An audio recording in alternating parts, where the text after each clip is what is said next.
Big fan of our guest. Every time he was on any of my radio shows, whether I think we first met back in the day when Greg Grunberg was on Heroes, the NBC series, and then I think I was able to get some information out of him. He was on for something else. Then I found out he was going to be Snap Wexley with The Force Awakens and The Rise of Skywalker. Never got a chance to talk about Phil and A Star is Born, but we'll get to all that kind of stuff with Greg. But we'll definitely get to what you're doing on YouTube because that's way important and has obviously a lot of personal meaning. But before we do that, how you been, my friend? Dude, I'm doing great. And you just took me down memory lane. I think we go back further than that. I think it was Alias, but I'm not mistaken. Right. It could be Heroes. Look, all of this stuff when somebody comes up to me now and goes, "I watched Heroes when I was 7," and that person looks like they're my dad. That's when suddenly I'm like, "Oh shit, I've been doing this way too long." But no, we go way back, man. It's always a pleasure to see you. Always great to be on your show. It's always cool to see the careers of people when you do go way back with them like we do, and you've constantly been working. You continuously work. You work on big pictures, but you're an interesting case because it seems to me that you pick the roles that you want to play. Like you take like a Samuel L. Jackson, in which I love Samuel L. Jackson. But that motherfucker takes any role he can take. Yeah. He's in everything. Well, okay, so Samuel L. Jackson, though, he does only high-profile stuff, and some of it sucks. And so you go, oh, man, what is that to payday? I have those skeletons too, dude, except some of the smaller stuff that I do, it's really small, so you never hear about it. This is, by the way, I love working, man. I love working with people that I love. I love, just getting up every day. And if somebody offers me something next week and it's interesting enough and I can steal the scenes and I can have a good time and I go, well, I'm not doing anything else next week. I'm more likely to do that than to sit on my ass and sit home and not do anything. So there are some projects out there that I'm like, oh, well, that didn't work. But others like Big Ass Spider, some of these smaller independent things that you go, how did that happen? Where I'll attach myself as a producer. I really do. I just love working. And then, it's so funny you say that because no, even at my level, whatever that means, I'm still like waiting for that opportunity to come. And that's why I've been generating my own content. That's why I'm like hustling, like we were talking about right before we went on air. It's like, today, there's no excuse, man. Right. If you a young actor says to me today, I don't know, man. Well, I can't get my break. It's like, do you have a fucking cell phone? Start taping yourself. If you really are creative and you really want to do something, no one's stopping you today. Today, right. You can make your own content. I tell people that, with the radio business, this is the first time in my career being out of work, and I haven't been out of work often. This is the longest, and I don't know if I want to go back. I don't have to go back, but I want to, which is nice. But this is the first time, not only for me, but other broadcasters, that we are not leaving the microphone behind. And that's really important. One, you keep your skills up. You're not rusty. You can create something that could possibly have value to somebody else. Yep. So you're creating a library. But dude, you're creating a library. Like your stuff, you have these moments, you have these great episodes, and they live.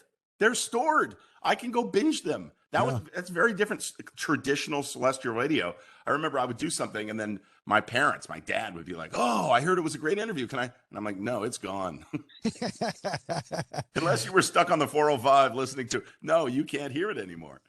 It's the Netflix theory, or any of the streaming theories, HBO Max. They're doing a library where it's all a la carte. It's funny, like 15 years ago, I remember coming up with the idea of saying, just bitching about it, my cable bill or whatever it was at the time, or satellite. And I said, eventually they're going to have to do a la carte because nobody needs 800 channels. And that's what Netflix and HBO Max and Paramount Plus and all these other, streaming services are there. And they're great for actors too, like yourself, because you never know when you're going to be able to strike gold. Right. But what's I think has happened, what's happening is you're not going to, it's like TiVo. When TiVo first came out, you'd be like, oh, I love this show. And then someone would say, what network is it on? And you go, oh, I have no idea. I just put the name of the show in. So I don't know if it's necessarily like, I mean, I guess it is. You know, you have to have Netflix, and then you're streaming through the stuff on Netflix. I think you hear about a show, and then you realize, oh, I got to have that streaming service. So it's really the brands or the loyalty, I think, is more to the show than it is to the platform, if that makes sense. Yeah, and that's why something needs to take place where it almost goes back. Remember back in the day, you get the TV guide, you look through it, whatever they were putting over, you usually watched, or Yeah. word of mouth. Now, what needs to happen is whether it's in podcast form or Netflix needs to come out with a show based off all the shows they have, just so people can watch that. Because I'll spend hours trying to find something on Netflix, and I won't find anything. I'll fall asleep before I find something. Yeah. Yeah, no, it's true. And it's like people, I love this when my suggestions come up and it's like, serial killers tell all. And like, I'm like, this is who they think I am. Like, these are the recommendations, like the greatest pizzas at the World's Fair, and, mass murderers and their social lives. I'm like, why am this is not, I should be watching other stuff. Is there something out now that you had an opportunity to be a part of, or you wish you were a part of it? I had an opportunity. I did have a big opportunity that it doesn't happen a lot. I mean, a lot of times I'll audition for something, because now I audition for the top 3 on a show, and I love being the 5th guy on a show. That's the best. Pop in, steal your scenes. On Alias, I remember, Heroes was weird. Heroes, we had like 8 core cast members, and we each had a story, right? So I was starring in my own little story on this episode, on this show. Alias, Jennifer Garner was clearly the star, and the surrounding characters were supporting characters. I love being that guy, because like everybody runs into the room with a gun. I ran in with a calzone, and it was like, okay, I love that guy. That's the guy, and Felicity. And then Heroes, I was more of a star, and that thrust me into that kind of, top 3. But I love playing, those roles. I'm shooting something right now in Phoenix for HBO Max, and it's back to, it's on a J.J. Abrams, my best friend in the world. It's another show that he's created, and it's obviously top secret. I can't really say much more than that, but we're having a great time. And I know it's the dream job. It's the dream job. It's like, let somebody else do all the heavy lifting. I know my place. I love being that guy that just comes in, because like you look at Seinfeld. Was Jerry Seinfeld your favorite character on Seinfeld? No. It was Kramer or George or whatever. So yeah. I'm very happy being that guy. By the way, I know the secret HBO Max project you're working on. You do? I do. Yeah, I do. I think I do, at least. Is it the Illuminati? No, sir. No. Is it part of the DC world? It is not. See, look at you. Oh, okay. No. I thought you were going to be a part of that, because he's bringing life to some of these, kind of secondary or, 3rd or 4th characters in the DC comic world that are kind of dark. That, by the way, and I know J.J. Abrams is your best friend. One of my favorite lines in any movie, by the way, is fucking blame that J.J. Abrams guy from This Is 40. Every time that's one of my wife, our favorite movie, me and my wife's favorite movies. And every time they give that line, I think of you. Yeah. No, it's so funny. I know. Well, Judd Apatow, right? That was Judd. Yeah, that was Judd Apatow, Amy, Leslie Mann, and Rudd, and Jason Segel, and Megan Fox. Yes, so good. Such an amazing movie. But I'm not a fan of the overly dark comic book story. I actually have a huge problem with that.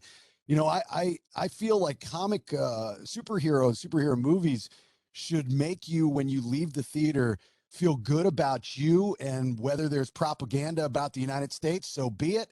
Let you feel good with Superman, flying the flag back to the White House type of stuff. You got to have the original, or some type of the original theme in the movie.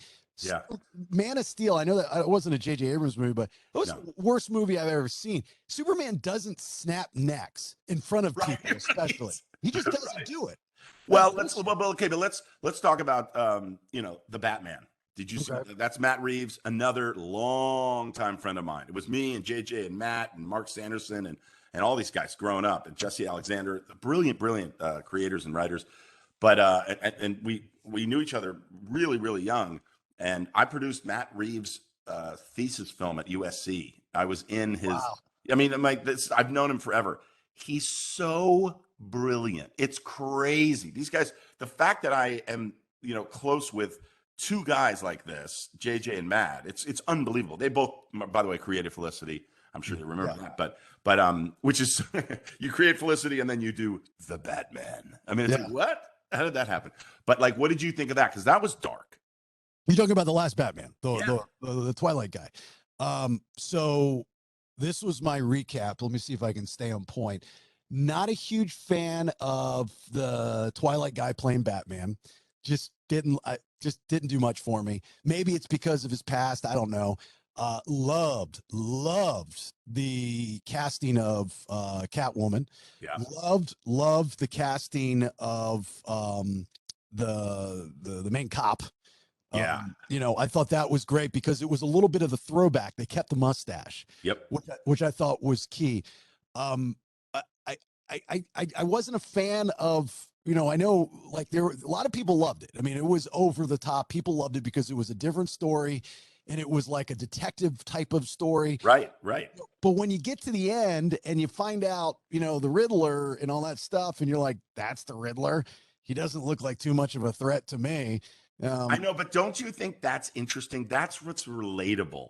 Okay. I loved it. And here's why I loved it. The only thing that I didn't, and it goes to your original point is I wanted to take a breath. Like it was so dark visually and, the story, it was so many night shoots too. I was like, oh my God, like, can you imagine shooting this movie? Like the whole movie takes place at night. Yeah. But I want to get immersed in a world that I don't know, that I'm like, I wish I knew more about this world in any film. And then I also want it to be relatable. So the fact that Gotham City and it's just this really dark look at everything. I don't know, man. I just absolutely loved him as Batman. So, but we agree to disagree. So that's where I will take the other side of the coin too. I don't want my and I know the key to entertainment in general is to be relatable. But when it comes to superhero movies, I think there's a fine line of being relatable. You want to know that it's over the top. You want to know it's 80s action. There's no way you can do that. Oh, but he can because he's Superman or he's Batman or he's Spider-Man. I don't want to be on the same level of those people, Right. And I want the campiness. I'm not talking, Adam West, Burt Ward campiness.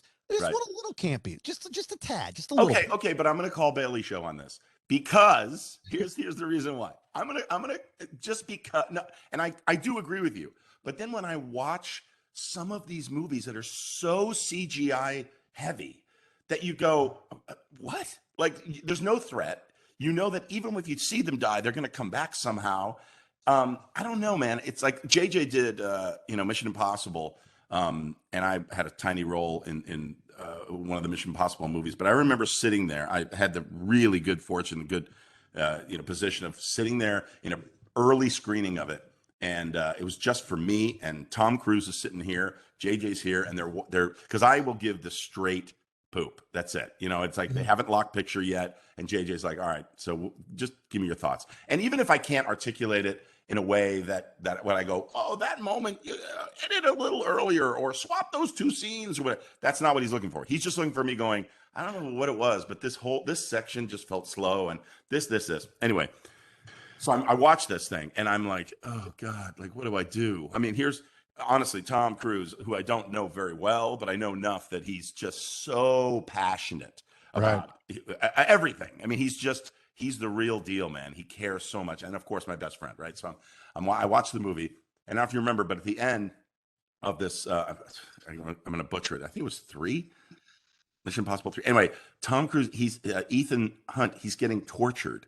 And I was like, I've never seen this character be so vulnerable where I actually thought he was going to die. And I literally looked at Tom and I said, for one of the first times ever, I wasn't watching Tom Cruise. I was watching this character and I was watching you, a real vulnerable performance. I didn't know how else to articulate it, but it was, again, that not that that's a superhero movie, but you know he's not going to die, right? So you know they're going to make more moves. So to be able to suck the audience in where you're like, oh no, no, no, no, those are the moments that resonate with me. You know, if you really feel like that superhero person that you want to raise the flag in front of the White House at the end of the movie is really going to die, possibly, you know, or you know, something's going to happen.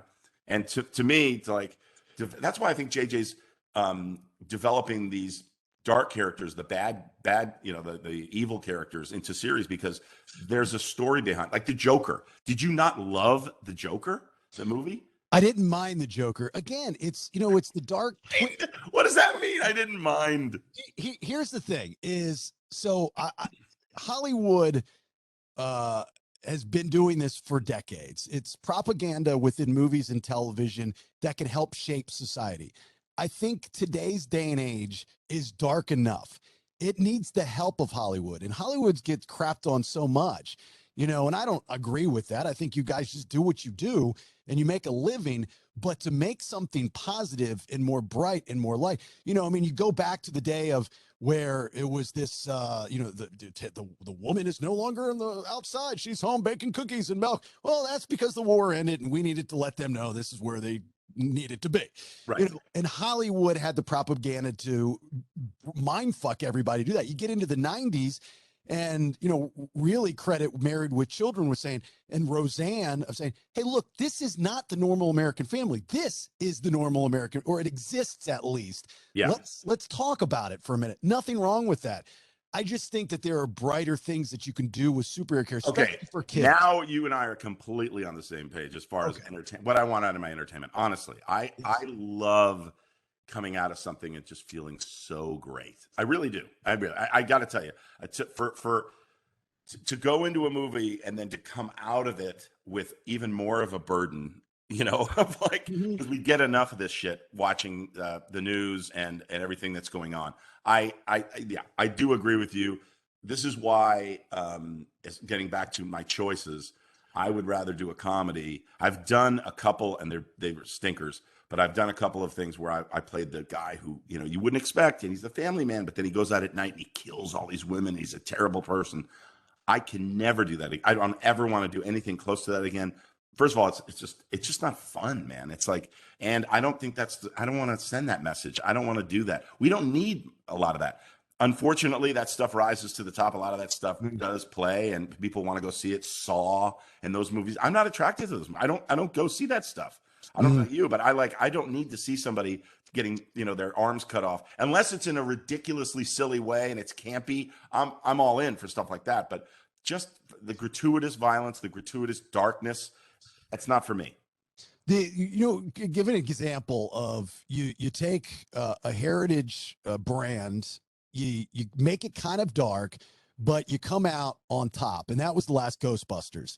I thought that last Ghostbusters knocked it out of the park. If you didn't have a tear coming down your face at the end, and I mean, and how many people were that emotionally invested in the Ghostbusters for all these years? Very few. Yeah. But that movie, within 2 hours, made you invested in the characters. Yeah.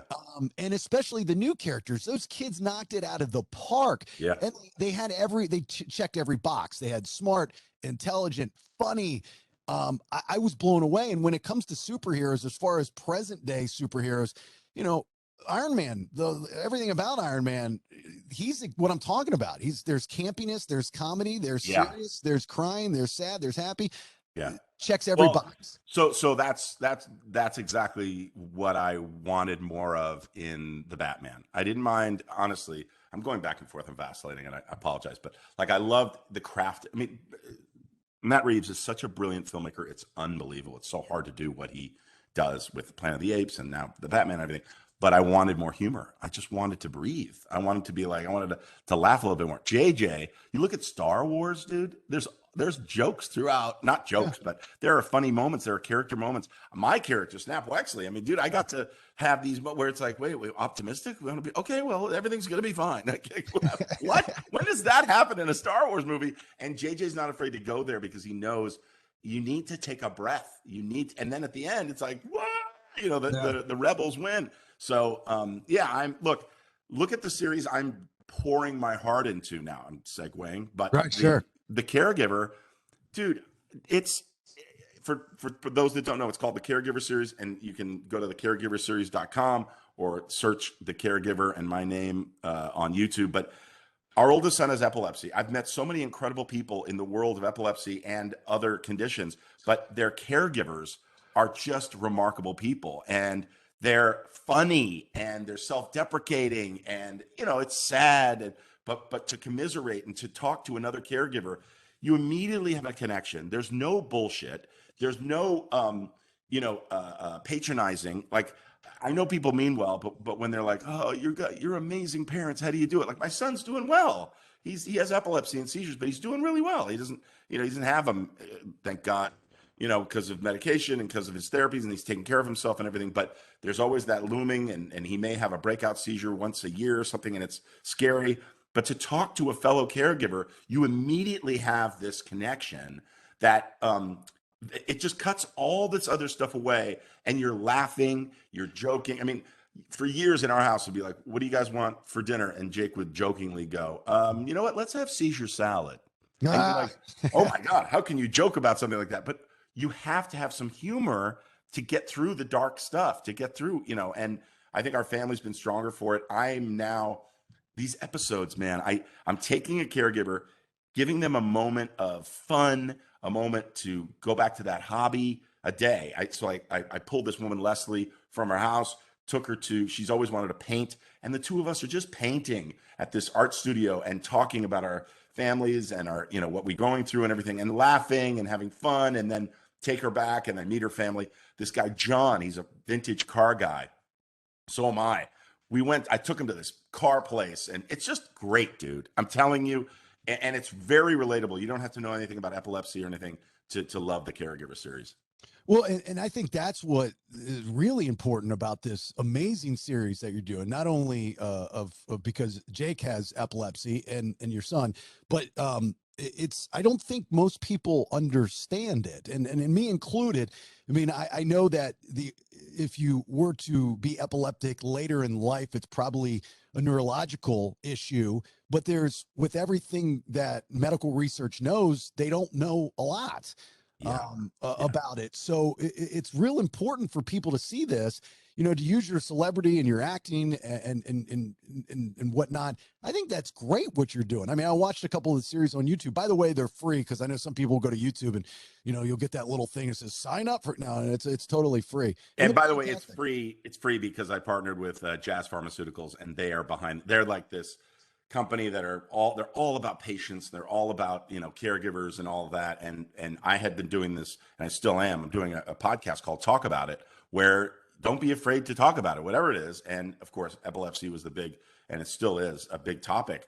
But they saw that, and they were like, "Look, we want to give voice to these caregivers and understand." Just like you're saying, like, you got to hear these stories to understand stuff. So that's how the Caregiver series happened. But I really appreciate you saying that, because it's so true. I am learning from other caregivers, and I've been in this. Jake's 26, and when he was 7, he started having seizures, and it's this crazy unknown. You're like, wait a minute. We go to the hospital. They're doing these tests, overnight EEGs. They're watching his brain waves and stuff. The electricity firing in his brain. That's all epilepsy is, by the way. All seizures are. 2 points of my brain are talking right now to each other. One is telling me, okay, well, talk. Here we go, talking to Bailey. This is now, all of a sudden, the electricity from here is going up here. This is going down here, and it's affecting everything in my body. That's all it is. And then at the end of the seizure, it comes back, and now we're talking again. That's it. Wow. That's it. That's the simple. And Dr. Drew on at talkaboutit.org, he explains it. That's it. It's not, you can't catch this. It's not viral. It's not it's not something that you should be scared of. It doesn't get passed down from generation to generation. It's just it's an electric firing, misfiring in the brain. So they're trying to get a handle on it. But like you mentioned, the more we know, it seems sometimes the more we don't know. And so just understanding that that's what it is. And also, if you see someone have a seizure, know that there's so many different forms of seizures. A tic could be a seizure, a staring spell, A bobbing of the head could be a seizure. Somebody mumbling or whatever. It's just this. It's like, ooh, and then we get back. Sometimes it stays like this for a very long time, and those are really scary seizures. But this misunderstanding that we all have about it, um, it's scary. So if you see somebody, if you're talking to somebody and all of a sudden they start going like this, they're not going to drop to the ground right away. They're going to lose their balance over the 10 seconds. That's a long time to be able to catch someone, because the fall and the hitting your head, the trauma of that is what's going to hurt someone, not the seizure itself. 90% of the time, 99% of the time. So just take them down to the ground, make sure they don't hit themselves, put them on their side, because if you're having a seizure and you have like fluid or something in your mouth, you can drown on it. You need an airway to breathe. Put them on their side, put something under their head so they're not scraping their head against the ground. Let the seizure happen, ride itself out, and don't yell at them. Like people are like, Haley, Greg, like that is, you don't want to do that because they can't hear you. They're in the middle of having a seizure. It's like an editor took that time out of their life and just put it together. So they all of a sudden black out and they wake up and four people are screaming at you. Like that's scary. Yeah, what a dick. Who screams at somebody that's having Exactly. You couldn't live that down afterwards. Like after you're done, you're like, dude, what the hell is your problem? It's like, I can't control this. Right. I did some research and when I was getting ready to talk to you, especially about epilepsy, to learn just as much as I could. What I learned was there's a lot of people of name, past and present, that had epilepsy. Oh yeah. I mean, you go from Brilliant minds. Harriet Tubman, Elton John, Edgar Allan Poe, Jonathan Davis of Korn, Yep. Julius Caesar, Prince, Lindsey Buckingham, Lil Wayne. Just Napoleon. Neil. And by the way, so over 3 million people in our country alone have epilepsy and seizures, and then you're incredibly likely to have one seizure in your life. Every one of us. It's just, and there are triggers that bring it on, right? Obvious head trauma. If you smash your head, you get in a car accident, you're playing football and you hit your head enough, whatever. Like there are moments where you're more vulnerable, and where you and I would sit there and be like, I'm exhausted. I just need a second. Or you're working through the night. How many times have you done that? Where you and I are like, whatever. And then you just know I've reached the end. I need to rest. Somebody whose brain, that's when you're more vulnerable to that activity and that seizure, or flashing lights or something. You can have a trigger. If you have one seizure in your life, that's not epilepsy. That's not, you don't have epilepsy. But if you have 2 or more unexplained seizures where you can't pinpoint why, if you have a brain tumor, that's an explanation. If you have a febrile seizures are really common with kids. Their fever runs so high that their brain is like, I can't handle it, and they have a seizure. That's not epilepsy. That's the fever that caused it. But if all of a sudden you have a seizure out of nowhere, you go and you talk to the doctor and they're like, oh, let's take a look. And they look and nothing's wrong with your brain. Then you have another one. Now you have a chance. And then you have another one. That's okay. Now we know that your brain is susceptible to this. And, there's a diet, there's medication, there's a thing. We've been through everything. Jake is controlled because he takes his medicine on time. He takes a nap every day if he can.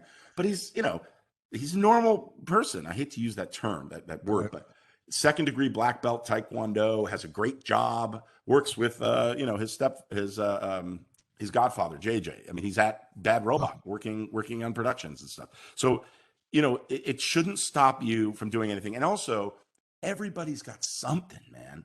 Right. Don't be ashamed of whatever you have. That's the other thing about the caregiver that I love, is that people on the caregiver, they talk about this. They're like, look, if family and friends, if people don't understand what we're going through, they don't have to exactly know. But if they don't have compassion and they just kind of push it aside, or they're like, I can't be alone with you, that's on them.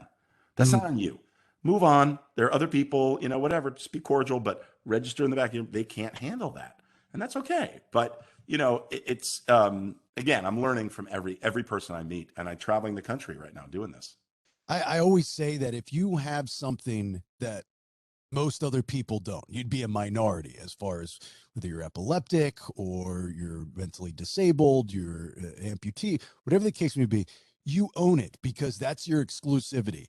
turn it into a positive. The day and age of people making fun of something that they're not used to, those days are gone. We now accept man, those that things. is so well put, man. Right there. I'm not kidding. That is so, because that's what I say is like, you have epilepsy. This is what we talk about in our house. Jake has epilepsy. Epilepsy doesn't have him.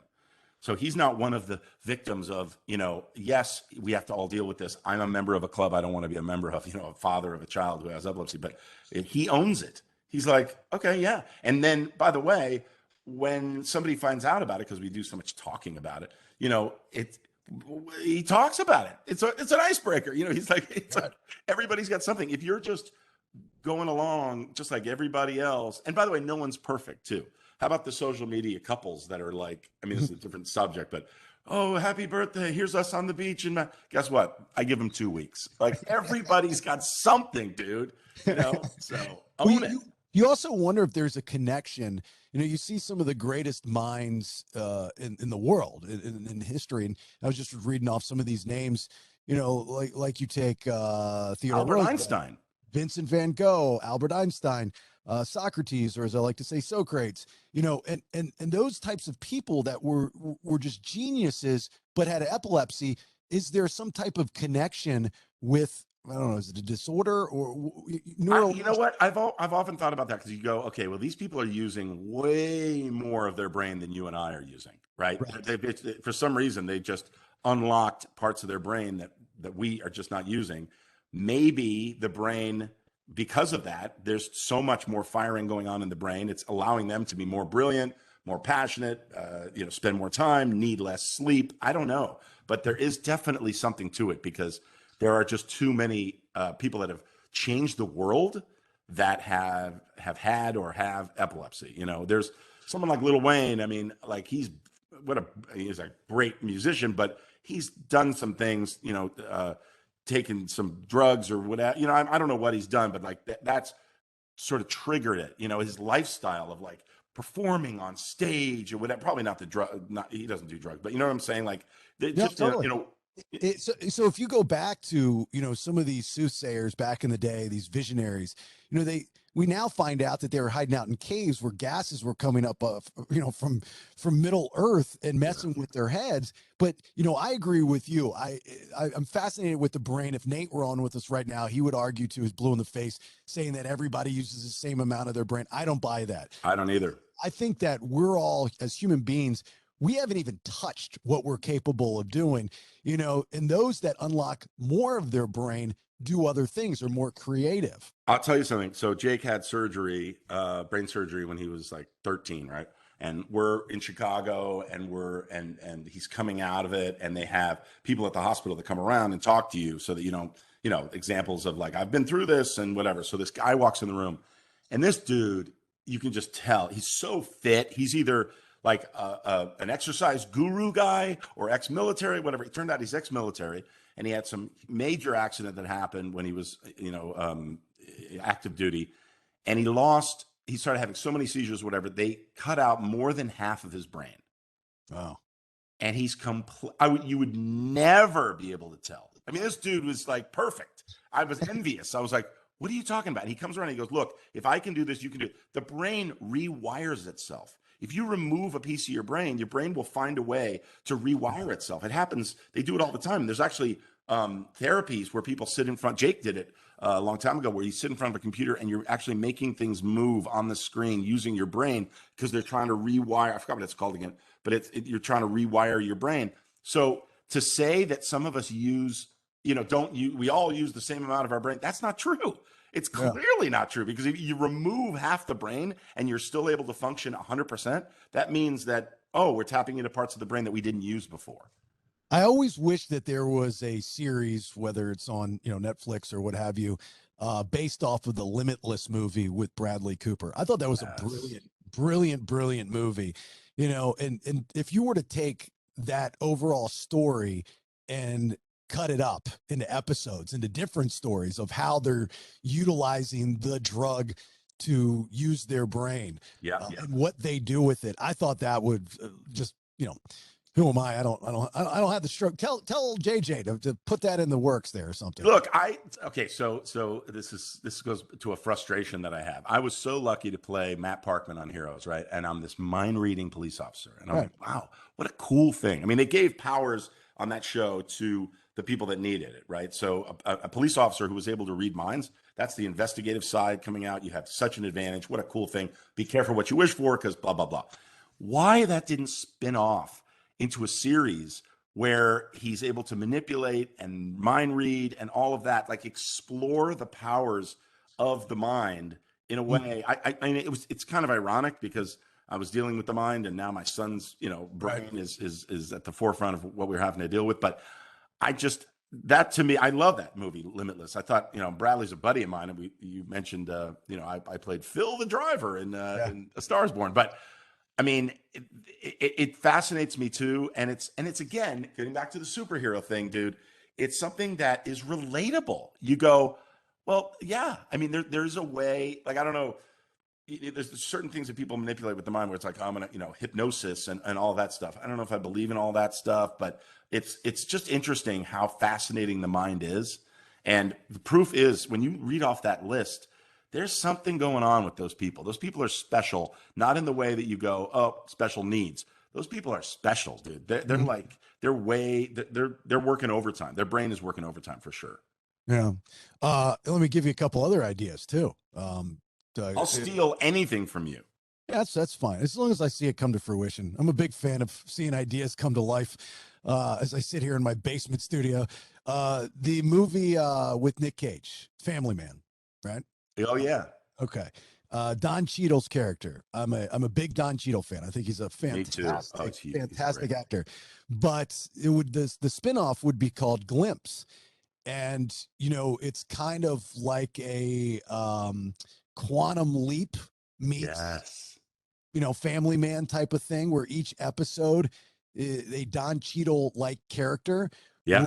And you need a funny person to play the character. You can't have that's where the comedy comes in, because they're jerking the person around, and then it always ends with a positive, of course. But again, a feel good show. Glimpse. Yeah, I love it. So I was recently pitched. There's one of my partners who I met at the Epilepsy Foundation, Ken Lowenberg. He's brilliant, and Phil Gattone. We now have the Talk About It company, and we're helping all these different causes, bringing celebrities together, right? Well, anyway, Ken is a Star Trek nut job. He's a Trekkie, like where I call security sometimes. I'm like, this guy, but he's one of my best friends.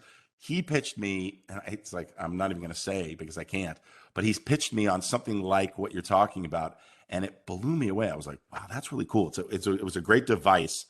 As far as predicting the future or giving a glimpse into the future, and then how do you deal with that? Like, if you knew, good or bad, what was coming in the next so and so amount of time, you know what I mean? What would you do with that information? Right. Yeah. It's really, I think that's fascinating, dude. I love it. I agree. Yeah. And just to watch it play out, knowing that not in our lifetime we're going to be able to see anything like that, but just to watch I love those types of movies. How often do you get mistaken for Jon Favreau? All the time. It's so funny. Somebody came up to me and they were like, first of all, the two things that I got when I'm up in weight, which I'm up in weight right now, people are like, hey, I love the Chef Show. I love that. You're a great director too. I'm like, oh, thanks. Like, it's not even worth saying anything. And John's got it too. He told me, I mean, he's, Jon Favreau. Are you kidding me? Like, I could only wish that I have that career and I'm as brilliant as he is.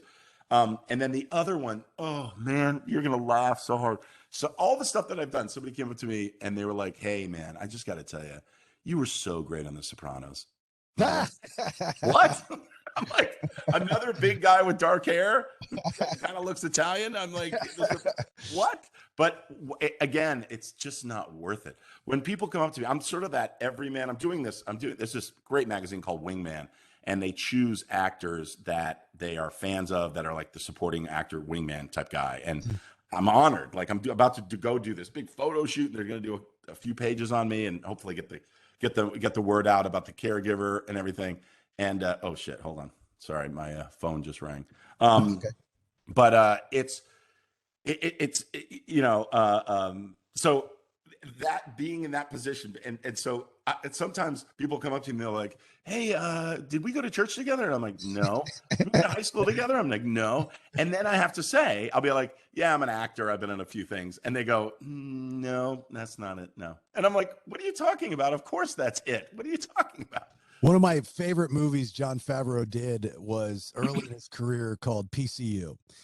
And if there was ever a movie talking about things that need to be rebooted, redone, there's ever a movie that was a visionary for what the future was going to be, it is that movie, with Jeremy Piven. And it Wait, is, I'm not familiar with it. PCU? oh, you're kidding me. No. Please, when we're done, grab 2 hours and go find it. When you watch it, you will be blown away by how relevant that movie is. It's a comedy, Wow. but how relevant it is today. And if you remade that movie today, almost exactly how it was made, obviously you'd have to use different characters, but you could use some of those characters in the movie. I can't wait. Oh my God, it's so fantastic. I don't know if it's a cult classic or maybe it's just a me thing, but the story is this Prefrosh goes on a visit to Portland State University. I think it's Portland State University, PCU, and with the I politically correct PCU kind of. So he goes to the university and he's pushed around. David Spade, young David Spade, is in this really racist, uppity fraternity called Balls and Shaft, and he's supposed to go with them first. And he ends up in Jeremy Piven's fraternity in a place called the Pit, and there are a bunch of rejects. So the president of the school wants to kick him off campus and finds a way to do it. So in order for them to stay on campus, they have to raise X amount of dollars. So they decide to do something that's hasn't been done in years, and that's to throw a bash. And Jon Favreau is the stoner in the movie, along with Gary Busey's kid. And Dude, I have to see this movie. he kind of saves the day by getting lost passing out and not going to the George Clinton show. But then George Clinton's bus picks him up and he doesn't know who he is. He asks him to drop him off at his fraternity house. And then they ask him to play the party and George Clinton's playing the party. That's awesome. It is such a great, but the message, everything behind it, it deals with feminism, racism, sexism, bullying, everything. It's great. Bring it on. It sounds like The Caregiver. That's awesome. Yeah, Dude, I PCU. Yeah, PCU. It's very simple stuff. I wanted to ask you, with the caregiver, with these families that you're talking to, because you've been a caregiver. Obviously, you said Jake is now 26, and he first got epilepsy at 7. So you're looking at 19 years of a learning experience, and I'm sure you're still learning new things every day. Yeah. What did you learn from these families in the caregiver?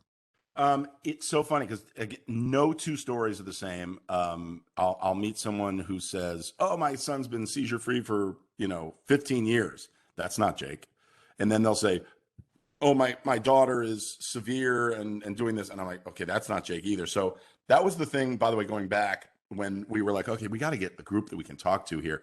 We did look into one group, and it just didn't seem relatable. But then I learned very quickly that you don't have to find the perfect situation that's exactly like yours. It doesn't matter. That's what I'm finding. We're going to branch out eventually into other conditions. Like if you're dealing with cancer, if you're dealing with asthma, if you're dealing with this and that, you can just learn life skill things. You can learn day-to-day things that are very common. And that's why, people are watching this series and you don't have to know anything about epilepsy. Like yes, okay, my daughter has epilepsy, my son has epilepsy, whatever. That's what brought us together. But just talking about like couples, talking about families, how do you share equal time with, if you have more than, we have 3 boys, man. I got 3 boys. 2 of my boys are baseball players, and one's playing D1 baseball, the other's playing in high school, is about to play college. When they were younger, you got to balance this time that you spend with one of your children who has special needs is not special time, right? They don't consider that good. An overnight stay in the hospital with daddy at age 8 is not a good thing. So they don't love that. But that was extra time. They got to be alone with their parents. Now the other two, who the in-laws are taking care of, whatever, they're like, we learned this very quickly, is that my son Ben, when he was like 10, or no, younger, he was like 7. No, he's 7. No, he could have been 7. He was, yeah, he was 7. He said, I wish I had epilepsy. And I was like, oh no. I mean, that just shot to our heart. And it was like, okay, he's seeing how much time we're spending with Jake. So now you have to go. So when I was a kid, my parents used to do a thing called special time, where I have an older brother, younger sister, and we would each have one night with our parents. And I just wanted to go bowling. I wanted to go to McDonald's, whatever. It doesn't matter. It wasn't an expensive thing. It was just taking that extra time to be alone. It's that one-on-one time. So then I realized that, and I was like, wait a minute. Okay, so now we did special time with Sam, special time with Ben, and then Jake needs good special time, not bad. And then Elizabeth and I needed time. Like, you can't stop being a couple, stop having that attraction to each other. You just get bogged down, and you need to take care of yourself more than ever. Like, you're on a plane, they say put your mask on yourself before you put it on your child, because you have to be healthy to be able to take care of someone else. That's, again, getting back to what you asked. I'm learning these things on how to stay healthy, how to keep your brain healthy, how to keep your mindset right, because you need to be strong as a caregiver. And it's also okay to cry. It's okay to break down. You need to have someone outside your family. I'm giving you this long-winded bag of tricks, but I've learned so much in just talking to these people. And that special time thing is something that I shared with a couple of these caregivers already. We cut one out because I've already told that story in one episode, but it's interesting. That has nothing to do with epilepsy. That just has to do with, the time that you're taking, and that your health, your mental health. There's so much that I'm learning from them, and they're learning from me. Well, I got to tell you, you made this comment before about yourself, saying you're a heavy Greg Grunberg right now. I think you look good. Hey, I appreciate it, man. I appreciate it. Good tan, the shoulders, the traps are looking like you're working out in the gym a little bit. Come on. I like it. Hey, before I let you go, I'm just curious, and I think I can ask you this because, we do kind of have a past is, when you go and do promotions for a movie, or like in this case, the caregiver or whatnot, now with podcasting, because this is still fairly new to me, this project, as a celebrity and as the interviewee, do you prefer, now that podcasting is a thing, the long form interviews versus that quick 8 to 10 minutes on the radio? I absolutely do. It depends on who I'm talking to. You and I can talk for 4 hours and I'd be thrilled. And what I love is that you're not going to cut this. This is if there was something that I say that I want you to cut out, I'll ask you later and go, hey, if there's any chance you can snip that out, Sure. Please do. But other than that, I like being able to listen. I like being able to hear you as much as I'm talking. A lot of times it's like bullet points, get these bullet points out. Like right now, I really want people to know about this new series, but at the same time, I want to just talk, man. These are interesting conversations. I'll throw it back on you though. Do you like this? Do you like, that you don't have to, I don't know how long, I think we were talking almost for an hour. Do you like that it doesn't have to be a half hour? It doesn't have to be a segment. You don't have to know, okay, we're going to commercial. Let's go in. You got a board with I know I got callers coming in. Like, do you like the more free flowing aspect of this, or the structure of what you did forever? Well, I worked, I think you were on the show when I was in Orlando as a talk radio show or talk radio station, one of the best in the country, but still you had 20, 22-minute segments, so you had to cut it down. One of the things that I was so excited about when I started this project was to be able to, I don't like to use the word interview, but have conversations with interesting people that have interesting stories.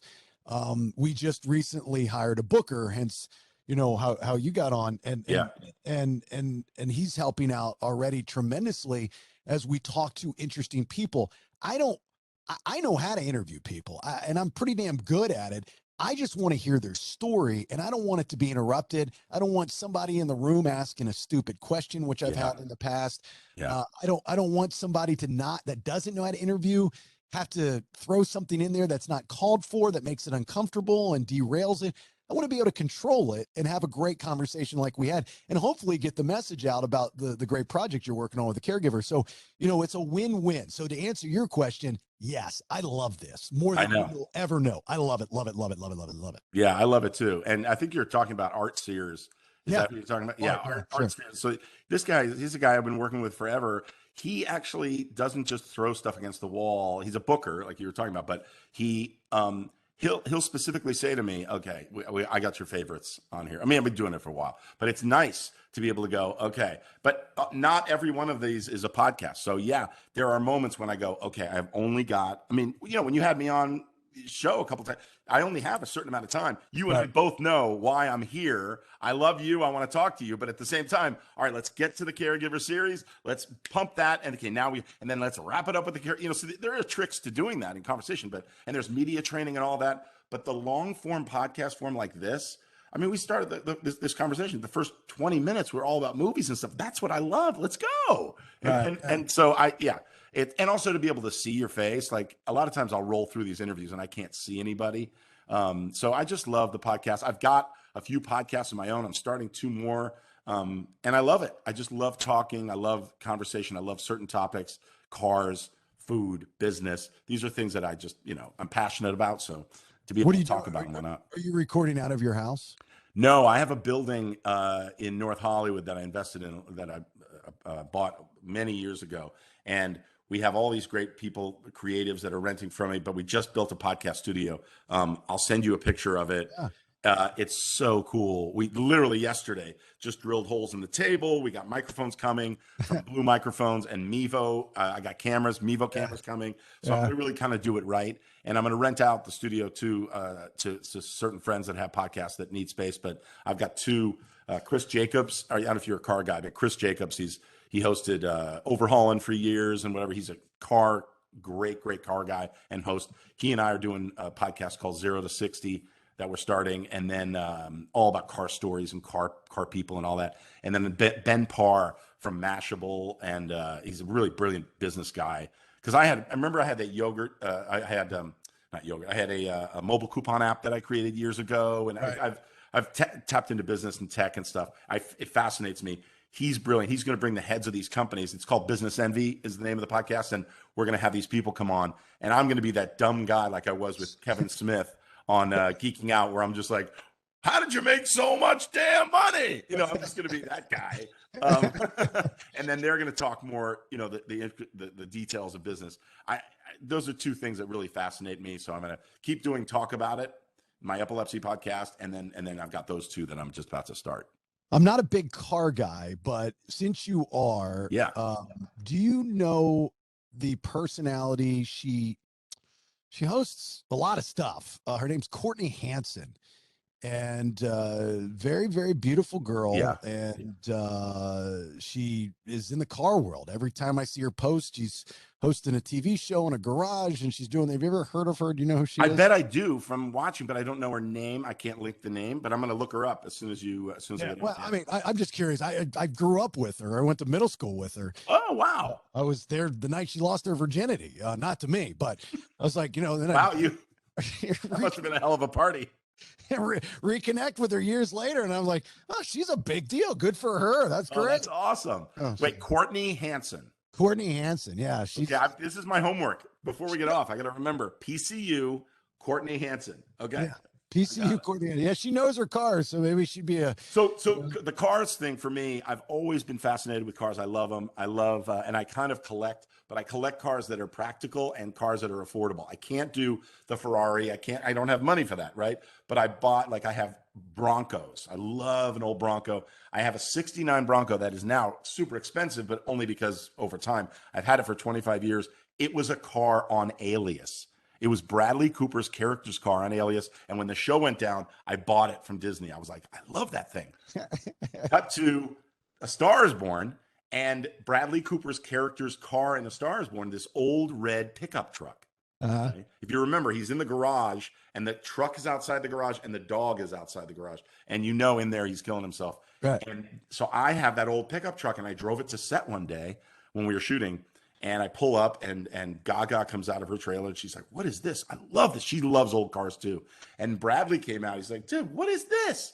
And he's a really good friend of mine. I'm like, "You've never seen this?" He's like, "No." So then he said to the transpo guy, "I want to use this as my character's car." So that old red truck, which I call Big Red, that became his character's. So I've sort of collecting cars over the years that have meant something to me, that have been a part of my career.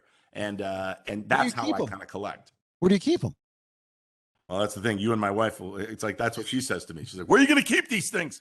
I drive a little Toyota on a daily basis because I need a reliable car. But I keep them at my business, at my building. I have one, and then I keep another one here, and then the Bronco's in the garage because it's convertible. But I love them. I love old cars, man. They just don't. Right now, with the price of gas, I don't love old cars, but Sure. they're just so beautiful. They're like works of art. Would you like to guess what my affordable, not so practical dream car has always been? Really dumb yourself down here. Don't think Corvette, Ferrari. Okay, good. Think 16, 17-year-old guy. I'm 46 right now. My first car was an 88 Honda Prelude SI with four-wheel steerings. Okay. Awesome. But there was a car that existed around that time that I didn't want because it wasn't practical, but always wanted because I thought it was cool. Is it a VW thing? No, it's not a VW. Okay. Is it a convertible? It is not. It is. So where does the impracticality of it come in? Two-seater. Oh, what? Okay. Wow. And it's not a convertible, so it's not like a Carmen Ghia. It's and nothing like that. The company that made it does not exist today. Wow. Hold on. Don't tell me. Think sports car. Yeah. Sports car that doesn't exist today. I mean, no, it wouldn't be a Lotus. No. Dumb yourself. Way down. And it's not a Miata because that exists today. But you're on the right track with the Miata. Okay. You sure the company doesn't exist today? Positive. The name, the brand, everybody knows, but they don't sell cars anymore. You ready? Want to give you the answer? Tell me. Pontiac Fiero. Oh, yes. Electric blue.